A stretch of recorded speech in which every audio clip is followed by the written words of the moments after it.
Hello friends, আসসালামু আলাইকুম। আশা করছেন সবাই ভালো আছেন। আমিও ভালো আছি আলহামদুলিল্লাহ। আপনাদের সাথে আজকে একটি রেসিপি শেয়ার করব। খুবই সিম্পল রেসিপি, কিন্তু খুবই মজার এবং শান্তিদায়ক একটি রেসিপি। মাছ মাংস খেতে খেতে নিশ্চয়ই আর ভালো লাগছে না, তা আজকে রান্না করব আলু দিয়ে ঝিঙ্গা তরকারি। এর জন্য আমি একটা কড়াইতে 3-4 টেবিল চামচ তেল দিলাম এবং 3 টেবিল চামচের মতো কুচানো পেঁয়াজ দিয়ে দিলাম।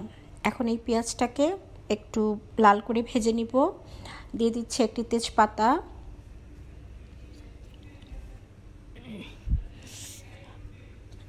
পেঁয়াজটা লাল হয়ে গেলে এখানে আমি 1 চা চামচ আদা আর 1 চা চামচ রসুন পেস্ট দিয়ে দিলাম। দিয়ে একটু নেড়ে দিয়ে এখন দিয়ে দিচ্ছি একটু পানি, যাতে পেঁয়াজটা পুড়ে না যায়। তো এখন গুঁড়া মশলা দিয়ে দিলাম 2 চা চামচের মতো আমি এখানে ধনিয়ার গুঁড়া, কম 2 চামচ, বেশি 2 চামচ না। তারপরে দিয়ে দিচ্ছি 1 চা চামচ মরিচের গুঁড়া। তারপর দিয়ে দিব 1.5 চা চামচ হলুদের গুঁড়া। মরিচের গুঁড়াটা আপনাদের পছন্দ মতো দিতে পারেন, তো আমি একটু কমই দিলাম। তবে একটু এই তরকারিতে একটু কম দিলেই ভালো লাগে, ঝিঙ্গা তরকারি, ধুন্দুল তরকারি। আর এখন দিয়ে দিচ্ছি 1 চা চামচ জিরার গুঁড়া। তো দিয়ে আমি এইটাকে একটু কষিয়ে নেব, এই যে তেলের উপর ওঠা পর্যন্ত 2 মিনিটের মতো কষিয়ে নিলাম মশলাটা। এখন আমি এখানে যে ছোট ছোট কিউব করে 1 কাপ আলু কেটে নিয়েছি, এই আলুগুলো এখন দিয়ে 2-3 মিনিট আলুটাকে কষিয়ে নেব। মাংস খেতে খেতে কিন্তু আর ভালো লাগে না কোরবানিতে, এখন মনে হয় একটু অন্যরকম নর্মাল তরকারি বা সবজি তরকারি খেতে কিন্তু ইচ্ছা করে। তা আমি যেখানে প্রায় 1 কেজির মতো ঝিঙ্গা নিয়েছি, ঝিঙ্গাগুলোকেও আমি 4 কোনা করে কিউব করে, একটু বড় কিউব করে কেটেছি, আলুটাকে একটু ছোট কিউব করে কেটে নিয়েছি। এখন এই ঝিঙ্গাগুলো দিয়ে দিব। আলুটা আমার হয়ে গিয়েছে 3-4 মিনিট কষানো।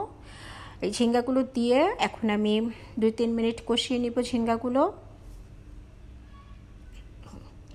রান্নাটা কিন্তু খুবই সহজ রান্নাটা, যে কেউই কিন্তু এই রান্নাটা করতে পারবেন, খুব ঝটপট, অল্প সময়, খুব বেশি সময় কিন্তু লাগে না। আর এখানে আমি দিয়ে দিচ্ছি একটু লবণ। আমি এখন লবণটা অল্প দিলাম, লবণটা আমি পরে ঠিক করে দিব আরও যখন আমার লাগবে, কারণ এখন যদি আমি লবণ বেশি দিয়ে দিই অনেক পানি উঠে যাবে ঝিঙ্গাতে, কারণ ঝিঙ্গা ধুন্দুল তরকারি কিন্তু এমনিতেই অনেক পানি উঠে যায়। এই জন্য লবণ আমি আবার পরে ব্যবহার করব। এই যে দেখুন 2-3 মিনিট কষানোতে কিন্তু কত পানি উঠে গিয়েছে।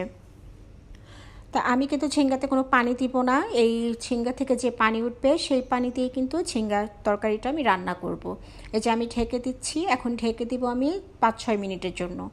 এই যে 5-6 মিনিট ঢেকে রান্না করলাম। 5-6 মিনিট পর দেখুন এতখানি পানি উঠে গিয়েছে ঝিঙ্গাতে, এখানে কিন্তু পানি দিতে হবে না।